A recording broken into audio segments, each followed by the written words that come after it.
चंद्रपुर और सेवाग्राम में रोका गया था।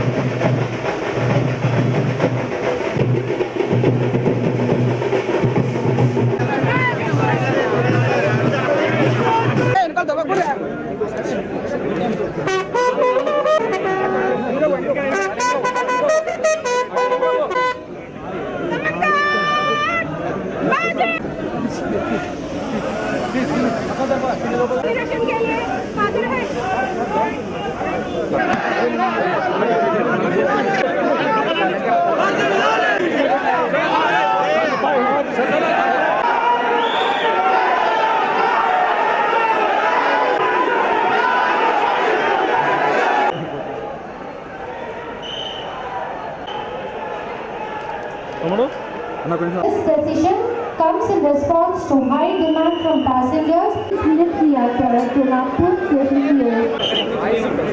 The Vande Bharat train ప్రజలందరూ దయచేసి కూర్చోవాలి. Honorable Member of Parliament Paddapalli.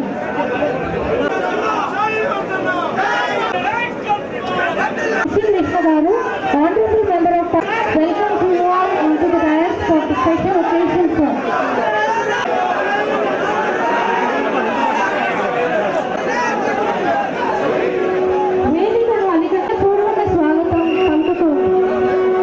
South Central Railway, once again it's today's work.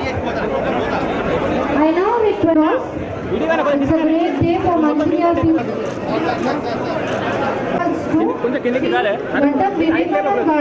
Labor and sir to present shawls to Sri Gadda Krishna garu. May I now request? Thank you, sir.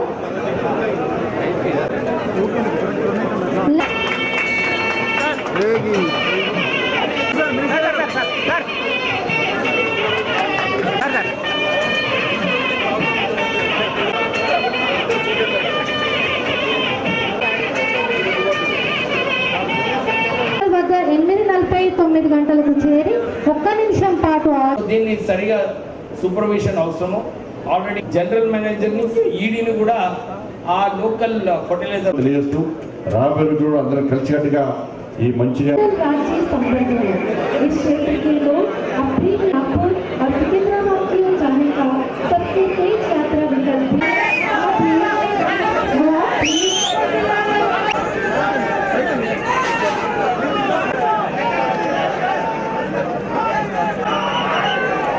ముందా సేట్లా నేను రావాలా ముందు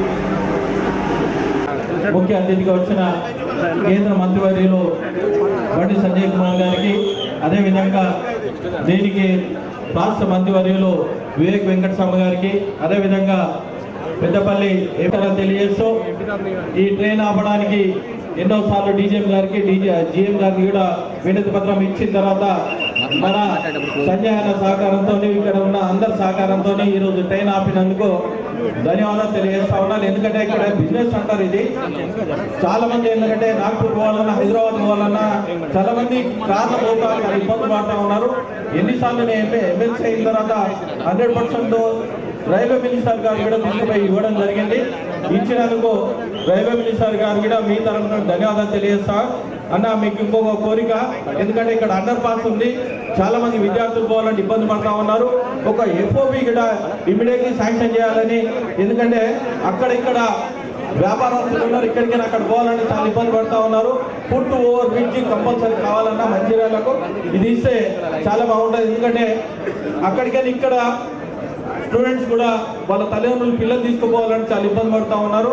under pass లో water వచ్చి అక్కడ పోవాలన్న ఇబ్బంది పడుతూ ఉన్నారు. అందుకోసానికి ఇది శాంక్షన్ చేయాలని కేంద్ర మంత్రివర్యులు మరియు రాష్ట్ర మంత్రివర్యులు ఉన్నారు, కంపల్సరీ ఇది చేయాలని కోరుతూ ఈ అవకాశం ఉన్న పెద్దల మంత్రివర్యులు వివేక్ గారికి, మంత్రివర్యులు బండి సంజయ్ గారికి, రైల్వే అథారిటీ మెంబర్స్ అందరికీ, ఇక్కడ ఇంత పెద్ద ఎత్తున వచ్చిన మంచిర్యాల్ ప్రజలందరికీ నా హృదయపూర్వక నమస్కారాలు. మీ అందరికీ తెలుసు, గత 2 సంవత్సరాలకెళ్ళి ఏదైతే రిక్వెస్ట్ ఉండేనో రైల్వే స్టాపేజ్ రిక్వెస్ట్ గురించి, యాక్చువల్లీ ఢిల్లీ పోగానే చాలామంది నేను కాకా వెంకటస్వామి గారి మనవడిని అని చెప్పి ఇంట్రడ్యూస్ చేసుకోగానే వారు నిజంగా నాకు చాలా ఆనందం కలిగేలాగా వాళ్ళు రిసీవ్ చేసుకోవడం జరిగింది. మరి అందరూ గుర్తు చేసుకున్నారు కాకా గారు ఎట్లయితే పెద్దపల్లికి సేవలు అందించినారో అదేవిధంగా నాకు ఆశీర్వాదం ఇచ్చి మీరందరూ నాకు పార్లమెంట్ పంపితే, వివేక్ గారు అప్పుడు ఎంపీగా ఉన్నప్పుడు అనేక ప్రయత్నాలు చేసి అజ్నీ ఎక్స్ప్రెస్ కానివ్వండి, అనేక రైల్వే హాల్ట్ చేపించి మరి ఇక్కడ అభివృద్ధికి ఫౌండేషన్ వేసినారు. మరి నువ్వు కూడా అదేవిధంగా రైల్వే స్టాపేజ్ మీద పనిచేయాలి, ఎందుకంటే రైల్వే కనెక్టివిటీ అనేది డెవలప్మెంట్కి ఒక ఫౌండేషన్ స్లాబ్ వేసినట్టు. రైల్వే కనెక్టివిటీ వస్తే ఆ ప్రాంతాల నుంచి ట్రేడ్ కానివ్వండి, మూవ్మెంట్ పెరుగుతుంది, ఇన్ఫ్రాస్ట్రక్చర్ డెవలప్మెంట్ అవుతుంది, పూర్తిగా అభివృద్ధి బాటలో వెళ్ళే అవకాశం దక్కుతుంది మనకు రైల్వే కనెక్టివిటీ, రోడ్ కనెక్టివిటీతో అని చెప్పి చాలామంది నాకు ఈ వందే భారత్ ట్రైన్ ఇక్కడికి వస్తే బాగుంటుందని చెప్పి అనేక రిప్రజెంటేషన్స్ ఇవ్వడం జరిగింది. మీ అందరు చూసినారు. నాకు రైల్వే బడ్జెట్ మీద మాట్లాడడం అవకాశం వచ్చిన ఫస్ట్ స్పీచ్లోనే రామగుండము, మంచిర్యాల, పెద్దపల్లి డిస్ట్రిక్ట్, మంచిర్యాల డిస్ట్రిక్ట్లో 2 స్టాప్లు కావాలని చెప్పి అప్పుడు రైల్వే బడ్జెట్ మీద కూడా మాట్లాడడం జరిగింది. మీ అందరు తెలుసు, మన దగ్గర కోల్ మైన్స్ ఎక్కువ ఉంటాయి, కోల్ వర్కర్లు ఎక్కువ ఉంటారు. మనము రైల్వే శాఖకి ఇచ్చే కాంట్రిబ్యూషన్ దాదాపు 10,000 కోట్ల పైన ఉంటుందని చెప్పి ఈ సందర్భంగా అందరికీ గుర్తు చేస్తున్నాను. మంత్రి గారు కూడా ఉన్నారు. మా ప్రాంతం నుంచి సింగరేణి సంస్థ ఏదైతే ఉన్నదో freight point of view railway బడ్జెట్కి మేము కాంట్రిబ్యూట్ చేసేది 10,000 కోట్లు అని చెప్పి ఈ సందర్భంగా మీ అందరి ముందు గర్వంగా తెలియజేస్తున్నాను. దాని ప్రకారం, దాని మేరకు మాకు తగిన స్టాప్లు కావాలా, ఇక్కడ ప్రాంతం డెవలప్మెంట్ కావాలంటే ఇక్కడ స్టాప్లు కావాలని చెప్పి అప్పుడు వివేక్ గారితో పాటు వెళ్ళి మేము జనరల్ మేనేజర్ గారిని కూడా కలవడం జరిగింది. దాని తర్వాత ఢిల్లీలో సతీష్ గారిని, CEO గారిని కూడా కలవడం జరిగింది, రైల్వే CEO. వందే భారత్ రామగుండం ఇచ్చేసినాం కదా సార్, మళ్ళీ ఎందుకు అడుగుతున్నారు మీ ప్రాంతానికి అంటే, లేదు మంచిర్యాల ఇస్ మోర్ ఇంపార్టెంట్, ఎందుకంటే కెపాసిటీ యూటిలైజేషన్ మీకు తగ్గట్టు వస్తలేదు. ఈ రైల్వే లైన్ ఏదైతే ఉన్నదో మీకు సక్సెస్గా కావాలంటే కెపాసిటీ పెంచితేనే సక్సెస్ అవుతుందని చెప్పి మళ్ళీ వాళ్ళకి ఫ్యాక్ట్స్ అండ్ ఫిగర్స్ ఇచ్చి, అశ్విని వైష్ణవ్ గారికి కూడా పెద్ద ధన్యవాదాలు. ఎందుకంటే వారు ఫస్ట్ మీటింగ్లోనే నేను కూడా చెప్పుకున్నా, నేను కూడా ఇంజనీరింగ్ చదివినా సార్, మీ లెక్కనే నేను కూడా కొంచెం ఆ లైన్లో ఉన్నామంటే ఇమ్మీడియట్గా కనెక్ట్ అయినాడు. ఆయన కూడా డెఫినెట్లీ ఇమ్మీడియట్లీ డీటెయిల్స్ తీసుకున్నాడు. వాస్తవం అని చెప్పాలంటే మాట్లాడుతుంటేనే ఫోన్ నా చేతి నుంచి లాక్కొని ఆయన నంబర్ పెట్టి ఆయనకి మెసేజ్ ఇచ్చి ఆయననే రిప్లై చేసేసి సేవ్ మై కాంటాక్ట్ అని చెప్పి చాలా వేగంగా స్పందించినారు. మరి అదేవిధంగా మంచిర్యాల కూడా మాకు వందే భారత్ ఎట్టి పరిస్థితుల్లో కావాలి. లాస్ట్ సెషన్లో కూడా నాకు అవకాశం దొరికింది, ఎందుకంటే నేను న్యూ కమర్, నాకు టైం ఇయ్యారు. సంజయ్ అన్నకు తెలుసు, సంజయ్ అన్న టైం అడిగితే చాలా కష్టంగా ఇస్తారు న్యూ కమర్స్కి. నాకు అతి కష్టంగా 1 minute దొరికితే మీరు కాదు అక్కడ ప్రొసీజర్లు. అయితే లక్కీగా నా అదృష్టం ఏంటంటే అప్పుడు నరేంద్ర మోడీ గారు ఉన్నారు, అశ్విని వైష్ణవ్ గారు ఉన్నారు, వెంటనే వారు కూడా స్పందించినారు. ఈ ఇష్యూ బర్నింగ్ ఇష్యూ అయిపోయింది, మంచిర్యాల నుంచి చాలా రిప్రజెంటేషన్లు వచ్చినాయి, ఖచ్చితంగా దీని మీద పనిచేస్తామని చెప్పి ఆల్ ఇన్ ఆల్ ఈరోజు సంజయ్ అన్న వచ్చినారు, వివేక్ గారు వచ్చినారు, ఇక్కడ అందరూ వచ్చి వందే భారత్ ఎక్స్ప్రెస్ ఏదైతే ఫ్లాగ్ అవుట్ చేసినారో ఈ విజయాన్ని, ఈ ఈవెంట్ని సక్సెస్ చేసినందుకు ఇంకా మరిన్ని కార్యక్రమాలు ఇంకా చేయాలని మేము కృషి చేస్తాము. మంచిర్యాల డెవలప్మెంట్ కోసం పనిచేస్తాము. ఇప్పుడే అంజిరెడ్డి గారు అన్నారు ఇక్కడ ఫుట్ఓవర్ బ్రిడ్జ్ అని చెప్పి, ఫుట్ఓవర్ బ్రిడ్జ్ కూడా లేఖ రాష్ట్రం అశ్విని వైష్ణవ్ గారికి రిక్వెస్ట్ పెట్టినాము. వారు నాకు దానికి రెస్పాన్స్ కూడా ఇచ్చినారు. దీని మీద మేము పనిచేస్తామని చెప్పి త్వరలో దాని మీద కూడా మేము దాన్ని టేకప్ చేసి మేము మంచి రిజల్ట్ వచ్చేలాగా చూస్తాము. ధన్యవాదాలు. జై హింద్. వందే భారత్ మొత్తం దేశంలో ఈ వందే భారత్ ట్రైన్స్ ఇంట్రడ్యూస్ చేసినప్పుడు నాకు ఎప్పుడు కూడా ఉండే, నేను పెద్దపల్లి ఎంపీగా ఉన్నప్పుడు మీ అందరికీ తెలుసు 2009లో ఫస్ట్ ఇంటర్సిటీ ట్రైన్ 100 రోజుల్లోనే హైదరాబాద్ సికింద్రాబాద్ టు బెల్లంపల్లి ఆ రోజులలో ఇంట్రడ్యూస్ చేయడం జరిగింది. ఇప్పుడు కూడా ఆ ఇంటర్సిటీ ట్రైన్ నడుస్తున్నది, కానీ అది బల్లార్షా వరకు పోవడం వలన మన మంచిర్యాల పెద్దపల్లి ప్రజలకు కొంచెం ఇబ్బందిగా ఉంది. కానీ ఆ హయాంలో అంత తొందరగా 100 రోజులలో కొత్త ట్రైన్ ఇంట్రడ్యూస్ చేసినారంటే అందరూ కూడా మంచిగా స్పందించి, సార్ మాకు 2 ఓవర్ బ్రిడ్జ్ కావాలంటే అప్పుడు ఆర్కేపీలో ఒక ఓవర్ బ్రిడ్జు, రామగుండంలో ఒక ఓవర్ బ్రిడ్జు, ఈ 2 ఓవర్ బ్రిడ్జ్ కూడా శాంక్షన్ చేయించి ఆ రోజులలో పూర్తి కూడా ఆ ఓవర్ బ్రిడ్జ్ చేయడం జరిగింది. కానీ చాలామంది కోరిక ఉండే మంచిర్యాల నుంచి, సార్ మాకు ఒక డే ట్రైన్ కావాలి, ఎందుకంటే ఇక్కడ వ్యాపారస్తులు చాలామంది ఉన్నారు, వీళ్ళందరికీ కూడా సులభంగా ఉండాలంటే పొద్దున 6 గంటలకు ఇక్కడి నుంచి ఒక ట్రైన్ హైదరాబాద్ పోతే డిఆర్ఎం గారు తీసుకున్నాడు. కాస్ట్లో ట్రావెల్ చేయాలంటే అది కేవలం ట్రైన్ ట్రావెల్, అందు గురించి చాలామంది ట్రైన్లో వెళ్ళడానికి వాళ్ళందరూ కూడా ప్రిఫర్ చేస్తారు. సో మనము ఇది ఒకటి దృష్టిలో పెట్టుకోవాలని చెప్పి మా ఎంపీ గారికి, మా మంత్రి గారి సంజయ్ గారికి నేను కోరుతున్నాను. నేను ఎంపీగా ఉన్నప్పుడు ఇక్కడ మంచిర్యాలలో, ఈ మంచిర్యాల డిస్ట్రిక్టే ఖాళీ మంచిర్యాల కాదు, బెల్లంపల్లి, చెన్నూరు, ఇక్కడ జన్నారము, ఇక్కడ అందరూ కూడా శబరిమల పోవాలని చాలామంది భక్తులు ఇక్కడ నుంచి పోతారు. వారికి ఇక్కడ ట్రైన్ స్టాప్ లేదు. నేను అప్పుడు ఎంపీగా ఉన్నప్పుడు కేరళ ఎక్స్ప్రెస్ స్టాప్ చేయడానికి ఆర్డర్స్ కూడా వెళ్ళినాయి, కానీ అప్పుడు ఆ రోజులలో దురదృష్టం వలన నేను ఓడిపోతేనే ఈ ట్రైన్ అంతా తీసేసినారు దాంట్లోకెళ్ళి. మంత్రి గారు కొద్దిగా ఈసారి మీరందరూ కూడా ఎంపీ సాబ్ జరా సునియే, కేరళ ఎక్స్ప్రెస్ ఎట్లనైనా చేసి ఇక్కడ స్టాప్ చేయాలి. నేను కూడా చాలాసార్లు రిప్రజెంట్ చేశాను ఇక్కడ మా భక్తులకు.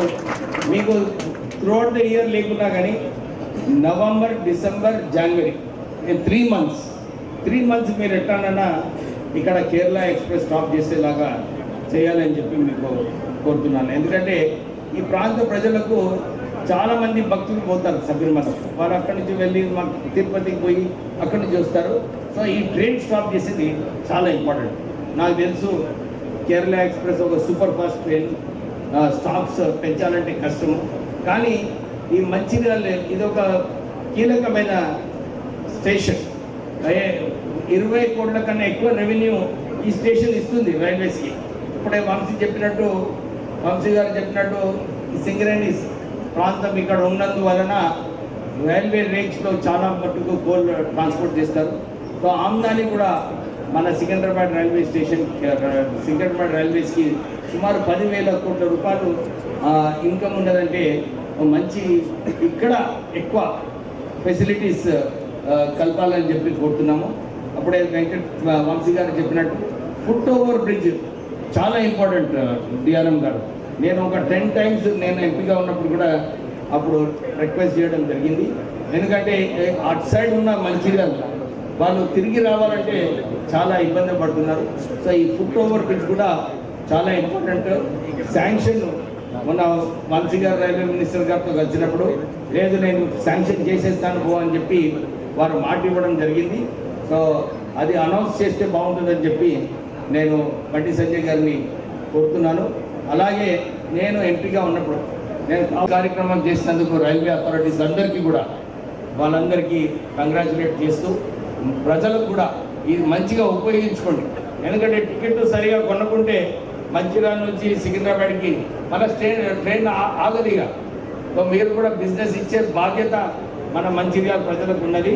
సో మీరు అందరూ కూడా ఈ సౌకర్యం ఏదైతే ఉన్నదో వందే భారత్ ట్రైన్లో, ఎందుకంటే ఇక్కడ నుంచి 3.5 గంటల్లోనే మనం హైదరాబాద్ పోవచ్చు. సో మీరు అందరూ కూడా టికెట్లు చాలా మంది డిమాండ్ చేస్తారు, సార్ మాకు స్టాప్ కావాలి. కానీ టికెట్ ఎక్కువ తీసుకోకుంటే ప్రయాణికులు ఎక్కువ మంది లేకుంటే రైల్వేస్ కూడా ఎక్కువ ఏం చేయలేదు. సో ఇక్కడ ఫెసిలిటీ ఉన్నప్పుడు అందరూ కూడా సరిగా ఉపయోగించుకోవాలని చెప్పి మీ అందరితో కోరుతూ ముగిస్తున్నాను. ఈ యొక్క స్టాపేజ్ సందర్భంగా ఏర్పాటు చేసినటువంటి వేదికమైనటువంటి పెద్దలు, గౌరవ రాష్ట్ర మంత్రివర్యులు, మాజీ భారతీయ జనతా ఎవరు అవునన్నా కాదన్నా బడుగు బలహీన వర్గాల యొక్క ఆశాజ్యోతి కాకా వెంకటస్వామి గారు. ఎందుకంటే వారు ఎంపీగా ఉన్నప్పుడు కూడా చాలా సందర్భాల్లో నేను కూడా పోవడం, వారిని కలవడం, వారు చిన్న చిన్న కార్యకర్తలను చాలా ఎంకరేజ్ చేసి వాళ్ళ సమస్యలు వ్యక్తి వారిని స్మరించుకోవడం ఒక మంచి సాంప్రదాయం, సంస్కారం. వందే భారత్ కూడా భారతీయ రైల్వే శాఖలో వందే భారత్ అనేది ఒక చరిత్ర సృష్టించింది. దేశవ్యాప్తంగా ఇవాళ ఇంత demand railway Vande Bharat demand కంటే దేశవ్యాప్తంగా 150 వందే భారత్ ట్రైన్లను 2019 సంవత్సరంలో నరేంద్ర మోడీ గారి యొక్క సహస్థంతో మనం ప్రారంభించడం జరిగింది. వాళ్ళ 16 బోగిలు ఉంటుంది. ఒక్క వందే భారత్ ట్రైన్ను తయారు చేయాలంటే 130 కోట్ల అవసరం ఉంటుంది. తెలంగాణ రాష్ట్రంలో 5 వందే భారత్ ట్రైన్స్ నడుపుతున్నాం మనం. 5 అతి త్వరలోనే హైదరాబాద్ నుంచి పూణే, హైదరాబాద్ నుంచి నాందేడ్, ఇంకా 2 వందే భారత్లు కూడా మనం ప్రారంభించబోతున్నాం. ఇది తెలంగాణ రాష్ట్ర ప్రజలకు ఒక శుభవార్త. ఒకటి తెలంగాణ రాష్ట్రానికి సంబంధించి రైల్వే సంబంధించి కానీ జాతీయ రహదారులు కానీ అన్నిటికీ సంబంధించి కూడా కేంద్ర ప్రభుత్వము సరైన దిశలో ఒక ప్లాన్ ప్రకారం నిధులు కేటాయిస్తున్న విషయం వాస్తవం. ఎందుకంటే 2014లో తెలంగాణ రాష్ట్రానికి రైల్వే డిపార్ట్మెంట్ సంబంధించి కేటాయించిన బడ్జెట్ ఏంటంటే కేవలం 258 కోట్లు మాత్రమే. ఈ ఆర్థిక సంవత్సరం నరేంద్ర మోడీ గారి ప్రభుత్వం రైల్వే శాఖ కేటాయించిన తెలంగాణ రాష్ట్రం కేటాయించిన బడ్జెట్ ఏంటంటే 5,300 కోట్లు. దాదాపు 20 రేట్లు అధికంగా మనం తెలంగాణ రాష్ట్రానికి. సరే, రాష్ట్ర ప్రభుత్వం కూడా ప్రతిపాదన పంపడం, రాష్ట్ర ప్రభుత్వం కోరడం, నరేంద్ర మోడీ గారికి అధికారంలోకి వచ్చిన తర్వాత ఒక్కసారి అధికారం చేపట్టిన తర్వాత ఈ రాష్ట్రము ఆ రాష్ట్రము, ఈ పార్టీ ఆ పార్టీ అనే భేదాభిప్రాయాలు ఉండనుండే. అన్ని రాష్ట్రాలు అభివృద్ధి చెందనే ఈ దేశం అభివృద్ధి చెందనుకున్న విశ్వాసం నమ్మకంతో మాత్రమే నరేంద్ర మోడీ గారు అన్ని రాష్ట్రాలకు సహకరిస్తున్నారు. దానిలో భాగంగానే తెలంగాణ రాష్ట్రానికి సహకరిస్తారు. ఇప్పుడు కూడా దాదాపు 40 రైల్వే ప్రాజెక్టు ఇవాళ పనులు నడుస్తూ ఉన్నాయి. దాదాపు 4,300 కిలోమీటర్ల యొక్క వర్క్స్ ఇంకా పెండింగ్ నడుస్తూ ఉన్నాయి పనులు కూడా. ఇప్పటి వరకు తెలంగాణ రాష్ట్రానికి ఈ 10 సంవత్సరాల్లో 42,000 కోట్ల రూపాయల బడ్జెట్ను ఇలా ఖర్చు చేస్తాం మనం తెలంగాణ రాష్ట్రానికి. ఈ 40 ప్రాజెక్టు పూర్తి కావాలంటే ఈ 10 సంవత్సరాల్లో దాదాపు 80,000 కోట్ల రూపాయలు ఖర్చు చేయడానికి కేంద్ర ప్రభుత్వము ప్రణాళిక సిద్ధం చేసింది. ఖర్చు చేయడానికి కూడా సిద్ధం ఉంది ఈ 40 ప్రాజెక్టు పూర్తి కావడానికి. ఇట్లా ఈ విధంగా మనం చేస్తున్నాం. అమృత్ భారత్ పేరుతో మన రామగుండం, కరీంనగర్, సికింద్రాబాద్, నాంపల్లి ఇట్లా అనేక స్టేషన్లను అమృత్ భారత్ కింద ఇవాళ ఎయిర్పోర్ట్లను మైమర్పించే స్థాయిలో ఇవాళ ఆధునీకరించే ప్రయత్నం ఎవరైనా చేస్తున్న విషయాన్ని గుర్తించడం నేను అనేది. చల్లపల్లి టర్మినల్ పోతే అది ఎయిర్పోర్టా రైల్వే స్టేషన్ నాకే అర్థం కాదు. అంత మంచి అద్భుతంగా దాన్ని తీర్చిదిద్దినటువంటి ప్రభుత్వం నరేంద్ర మోడీ ప్రభుత్వం. కాబట్టి అంతకుముందు మీకు తెలుసు, రైల్వే స్టేషన్లో పోతే ట్రైన్ టైంకి వస్తుందా రాదా, రైల్వే స్టేషన్లో పరిస్థితి ఏ విధంగా, ఆ దుర్వాసన, ఆ మెయింటెనెన్స్ లేకుండా ఏ విధంగా ఉంటే తెలుసు. ఇవాళ రైల్వే స్టేషన్ కూడా ఎయిర్పోర్ట్లను మైమర్చిపోయి ఇచ్చే విధంగా సమయానికి రైలు రావడము, అన్ని సౌకర్యాలు కల్పించే ప్రయత్నం చేస్తున్నటువంటి విషయాన్ని మనం గుర్తుంచుకోవాల్సిన అవసరం ఉంది. ఇవాళ ఏ దేశమైనా, ఇవాళ అమెరికా కూడా అగ్రరాజ్యంగా వచ్చిందంటే 3 విభాగాలను 3 శాఖల వల్ల అభివృద్ధి వల్ల కలుగుతుంది. Railway, Airways, roads. ఈ 3 శాఖలు, ఈ 3 డిపార్ట్మెంట్స్, ఈ 3 రకాల విషయాలను అభివృద్ధి చేస్తేనే ఆ దేశం అగ్రరాజ్యంగా ఉంటుంది. దాని ప్రజలు భారతదేశం వాళ్ళ 4వ స్థానానికి వచ్చిందంటే అర్థం చేసుకోవాలి మనం. వాళ్ళ జాతీయ రహదారులకు సంబంధించి కూడా తెలంగాణ రాష్ట్రానికి ఇప్పటికే దాదాపు 1,00,000 కోట్లు ఇవాళ ఈ 10 సంవత్సరాల కాల వ్యవధిలో నరేంద్ర మోడీ ప్రభుత్వం తెలంగాణ రాష్ట్రానికి, కేవలం తెలంగాణ రాష్ట్రానికి కేటాయించిన విషయాన్ని మనం గుర్తుంచుకోవాలి. 7 చూసిన హైవేస్ కానీ, నేషనల్ హైవేస్ కానీ, రైల్వేస్ విషయంలో కానీ ఎక్కడ ఇబ్బంది పెట్టకుండా, వేరే దృష్టికోణం చూడకుండా మనం చేసే ప్రయత్నం చేస్తున్నాం. వందే భారత్ ఎక్స్ప్రెస్ కూడా మనం ఈరోజు ఇక్కడ స్టాపేజ్ మనకి ఇచ్చినాం. ఎందుకంటే రైల్వే గతంలో అనేక నష్టాలు ఉండే రైల్వే శాఖ. మన రైల్వే శాఖ లాభాలు ఉందంటే ఒక ప్లాన్ ప్రకారం రాజకీయ ఒత్తిళ్లకు తలగకుండా, స్వార్థానికి పోకుండా, రాజకీయ ఆలోచన చూడకుండా ఇవాళ మనం స్టాపేజ్ ఇస్తున్నాం. ఒక్క స్టాపేజ్ ఇస్తే అక్కడ పబ్లిక్ ప్యాసింజర్స్ తేలికకుంటే రైల్వే శాఖకు నష్టం వస్తుంది.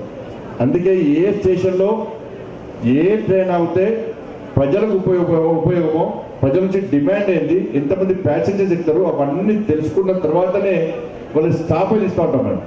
ఇదంటే వంశాలు చెప్పారు. ఇక మరి రగ్గారైతే చెవులో జోరీగా లెక్కనే వేస్తాడు. దాంతోపాటు అందుకే అవన్నీ దృష్టిలో ఉంచుకొనే మనం ఈ స్టాపేజ్ ఇస్తూ ఉంటాం మనం. కాబట్టి ఇవాళ కేంద్ర ప్రభుత్వం మీకు వందే భారత్ ఇవాళ స్టాపేజ్ ఇవ్వడం, దాన్ని వివేక్ గారు చెప్పినట్టు పక్కా ఉపయోగించుకోండి. ఎందుకంటే అంటే పని లేకుండా ఎవరు ఓరు, కానీ అక్కడ బస్సులో వేయటం లేకుంటే వేరే రకంగా కార్లో వేయటం, బస్సు పోతూ కార్లో వేయటం అందరూ కూడా వందే భారత్ వాడుకోండి. ఒక్కసారి వందే భారత్లో పోతే మీరు ఇక్కడ నుంచి హైదరాబాద్ దాకా కార్లో అంత రిస్క్ తీసుకొని పోవాల్సిన అవసరం లేదు. మరి వందే భారత్ మంచి ఫెసిలిటీ మీకు ఇలా మంచిర్యాల ప్రజలకు ఇది కేంద్ర ప్రభుత్వం అందించిన ఒక వరంగా మీరు గుర్తించాల్సిన అవసరం ఉంది. ఇంకా ఈ రామగుండం రైల్వే స్టేషన్కు ఏ విధంగా కేంద్ర ప్రభుత్వం సహకరిస్తాం. దాంతోపాటు ఎఫ్ఓబి ఫుట్ ఓవర్ బ్రిడ్జిని అతి త్వరలో 3.5 కోట్ల రూపాయలతో ఈ రామగుండం స్టేషన్లో ఫుట్ ఓవర్ బ్రిడ్జి ప్రారంభించబోతున్నాం. మంచిర్యాలలో ఫుట్ ఓవర్ బ్రిడ్జి 3.5 కోట్ల రూపాయలతో అతి త్వరలోనే పనులు ప్రారంభించబోతున్నాం. అది కూడా ఈ మంచిర్యాల ప్రజలకు వాళ్ళ ఒక శుభవార్తగా ఈరోజు ప్రకటిస్తున్నాం. కాబట్టి రాబోయే రోజుల్లో కూడా ఇంకా మనం అభివృద్ధి చేసుకునే ప్రయత్నం చేద్దాం. కేంద్ర ప్రభుత్వము తెలంగాణ రాష్ట్ర అభివృద్ధికి కట్టుబడి ఉంది. నేను మళ్ళీ చెప్తున్నా. కాబట్టి గతంలో బీఆర్ఎస్ పార్టీ సహకరించకపోవడం వలన, బీఆర్ఎస్ పార్టీకి ఆలోచన లేకపోవడం వలన, బీఆర్ఎస్ పార్టీ కూడా మోడీ గారిని ప్రతిసారి తిట్టి కేంద్ర ప్రభుత్వాన్ని విమర్శించి కేవలం విమర్శలకే పరిమితం కావడం వలన తెలంగాణ రాష్ట్రం ఎంత నష్టపోయిందో తెలంగాణ సమాజం ఆలోచించే బీఆర్ఎస్ పార్టీకి గుణపాఠం చెప్పింది. మాకు అభివృద్ధి కావాలని చెప్పండి. కాబట్టి ఇప్పటికైనా కూడా రాష్ట్ర ప్రభుత్వానికి విజ్ఞప్తి చేస్తున్నాం. మా వివేకానంద పెద్ద మనిషి, మా వివేకానంద అందరితో మాట్లాడాలి, మంత్రులతో మాట్లాడాలి, ముఖ్యమంత్రి గారితో మాట్లాడి ఆ మోడీ గారిని తిట్టుడు బంద్ చేయమని చెప్పండి, కేంద్ర ప్రభుత్వం తిట్టుడు బంద్ చేయమని చెప్పండి. దాని వివేకానందకు బీజేపీ తెలుసు. బీజేపీలో ఉండే అనేక అభివృద్ధిని చూసే ఈరోజు వారు కార్యకర్తగా ఉన్నారు. కాబట్టి బీజేపీలో ఉన్నప్పుడు కూడా ఒక క్రమశిక్షణ కార్యకర్తల కమిట్మెంట్తో ఇలా వివేక్ గారిని పనిచేసాడు. వివేక్ గారు కూడా కమిట్మెంట్ ఉంటుంది, ఒక కసి, ఒక పట్టుదల ఉంటుంది. కాబట్టి దాన్ని ఎవరు కూడా కాదనిలే మనం. కాబట్టి అందరం కలిసి ఈ తెలంగాణ రాష్ట్రాన్ని అభివృద్ధి చేసుకోవాల్సిన అవసరం ఉంది. కాబట్టి ఈ మంత్రికి మా మంచిర్యాలకు స్టాపేజ్ ఇచ్చి మంచిర్యాల ప్రజల యొక్క కోరికను తీర్చినటువంటి నరేంద్ర మోడీ గారికి, రైల్వే శాఖ మంత్రి అశ్విని వైష్ణవ్ గారికి హృదయపూర్వక కృతజ్ఞతలు తెలియజేస్తూ, అదేవిధంగా ఎఫ్ఓపి కూడా ఈరోజు శాంక్షన్ చేస్తాం. తప్పకుండా రైల్వే విషయంలో మాట్లాడడం వెంటనే మొన్న మాట్లాడడం, అది కూడా శాంక్షన్ చేసిన, అది కూడా త్వరలో ప్రారంభించబోతున్నాం. కాబట్టి సరే రాబోయే రోజుల్లో కూడా ఈ మా రామగుండం రైల్వే స్టేషన్ను దీన్ని కూడా రామగుండంను కూడా మంచిర్యాల కూడా మంచి స్టేషన్.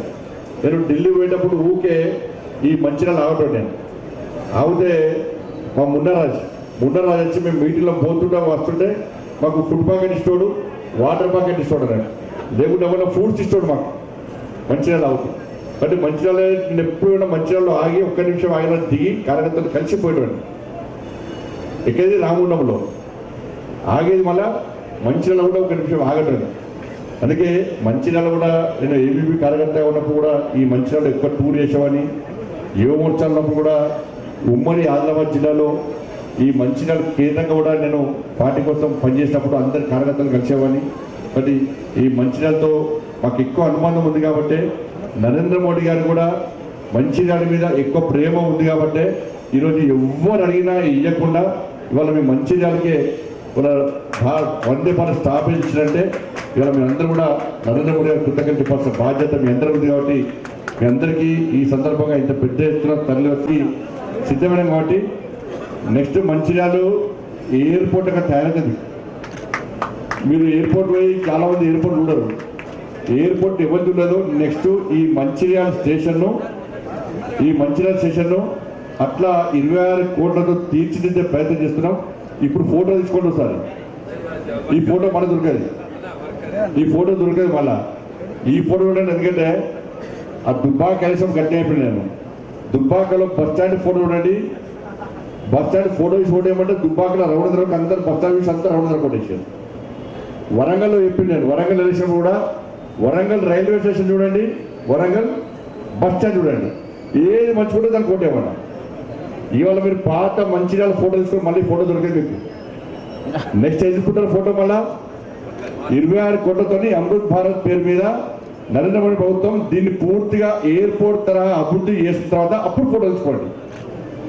అభివృద్ధి అంటే ఏంటో క్వాలిటీతో అన్ని సౌకర్యాలతో తూతూ మాత్రం కాకుండా అన్ని సౌకర్యాలతో ప్రజలు ఇబ్బంది పడకుండా దానిలో ఎక్స్టెండర్స్ కానీ, లిఫ్టులు కానీ, దివ్యాంగుల విషయంలో కానీ, మహిళల విషయంలో కానీ, కౌంటర్స్ కానీ, లాంజ్లు కానీ అన్ని ఒక ప్లాన్ ప్రకారం ఒక ప్రణాళికాబద్ధంగా వాళ్ళ అమృత్ భారత్ స్టేషన్ మనం తయారు చేస్తున్నాం. కాబట్టి ఇలా మంచిర్యాల స్టేషన్ కూడా 26 కోట్లతో అమృత్ భారత్ కింద మనం ప్రారంభిస్తున్నాం. కాబట్టి ఇటువంటి అభివృద్ధి ఇంకా ముందు రోజుల్లో చేసే ప్రయత్నం చేస్తాం.